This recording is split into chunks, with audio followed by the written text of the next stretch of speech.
అందశ్రీ అన్నతో నేను చేసిన ప్రయాణం చాలా అద్భుతమైన మధుర క్షణాలు.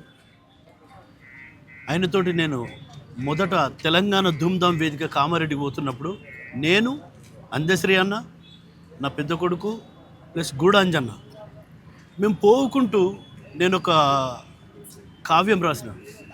ఓయమ్మ నా పల్లె సీమా ఈనాడు ఎందుకింత చిన్న బాయే, ఎనకటి కలదప్పినాదో నా పల్లె ఎడగాని తీరైనాదో, పచ్చ పచ్చని పంట సేండ్ల నట్ట నడుమ బొట్టు పెట్టి నట్టు నా పల్లె ఉండేది, పొందిచ్చుకున్నట్టు బొడ్రాయితో పాటు పోషమ్మ గుడి పల్లె కందంగా ఉండేది, ఎంత దూరంగున్న ఎత్తైన మా ఊరి తాటి చెట్లే పల్లె ఉనికి నీజాటేది, ఇక కొత్త మనుషులు గురుతూ వట్టటట్టు చింత చెట్లు యాపా చెట్లు ఇండ్ల ముందుండేది, అలకంగా ఏ పల్లెకెళ్ళిపోవాలన్న అడ్డబాటలు ఉండే కదరా, చెట్లు చేమలు లేక పల్లెలన్నీ ఆలచినబోయి కూసుండే కదరా.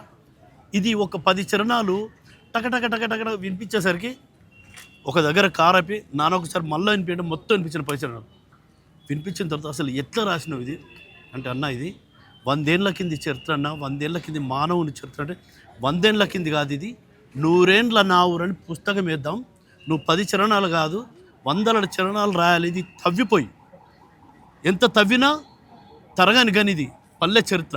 అప్పటి సంస్కృతి సాంప్రదాయాలు కట్టుబాట్లు యాస భాష చాలా గొప్పగా బొడ్రాయి పోషమ్మ గుడి పల్లె ఉనికిని తెలియజేసే తాడి చెట్లు అన్నావు, అడ్డబాటలు అన్నావు, కాబట్టి ఇది పల్లె చరిత్ర, పల్లె ఇట్లా ఉండే అని దాన్ని నిమరేస్తున్నావు నాన్న, ఇది గొప్ప కమ్మనైన అమ్మ భాష అని చెప్పి నన్ను అద్భుతంగా నా తల నిమిరి ఈ గొప్ప కావ్యం రాసిన, ఇది ఎవరు రాయాలని చెప్పి దానికి 100 ఏళ్ళ నా ఊరని కావ్యం పేరు పెట్టి ఈ మధ్యనే తొందర దాన్ని రిలీజ్ చేద్దాం, నువ్వు పుస్తకం వేయి, ఈ కాంగ్రెస్ ప్రభుత్వంలో రేవంత్ రెడ్డి గారి చేతిలో, ఎందుకంటే నాకు ముఖ్యమంత్రితోనంత సన్నిహిత్యం, నాకు అలాంటి పరిచయాలు ఏం లేవు అన్నట్టు నేనున్నగా ఆయన ఖచ్చితంగా ఇప్పిస్తా, ఈ పార్టీకి ఆయనకు చాలా గొప్ప పేరు ఎత్తుంది అని చెప్పి నా మాట ఇచ్చిండు. జస్ట్ 15 రోజుల కింద ఎల్లుండి నేను ఆ పుస్తకాన్ని పట్టుకొని ఆయనను కలిసే పద్ధతి ఉండే.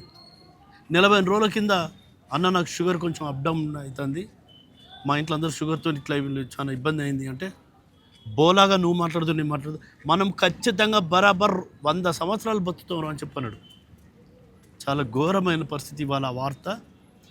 ఎవరు కూడా మనుషులు ఇట్లా పిండి కలిసి వేస్తుంది, యావత్ కళా ప్రపంచం అంతా దుఃఖ సాగరంలో మునిగి ఉన్నారు. ఆయనే మేడారం పోతున్నప్పుడు కూడా సమ్మక్క సారక్క దగ్గర పోతుంటే 100 కులాల పాట వినిపిస్తే ఎట్లా రాసినవరా నులక మంచం అల్లినట్టు కొంచెం, నేను ఏ పాట రాసినా కూడా చాలా గొప్పగా ఆయన ముద్దాడేటోడు, చాలా గొప్ప నన్ను అలుముకునేటోడు.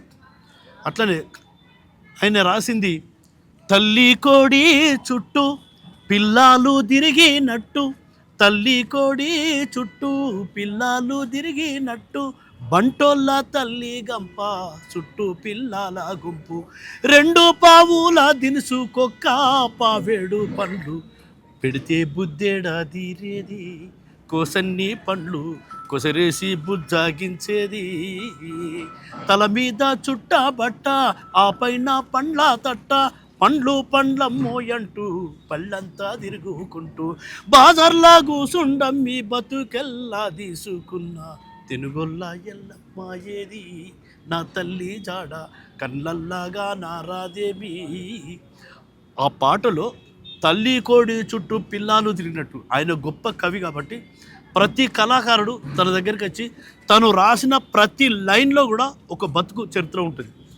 అంత గొప్ప కవితో మేము స్నేహం చేసి ఇవాళ ఆయనను కోల్పోవడం చాలా బాధాకరమైన విషయం.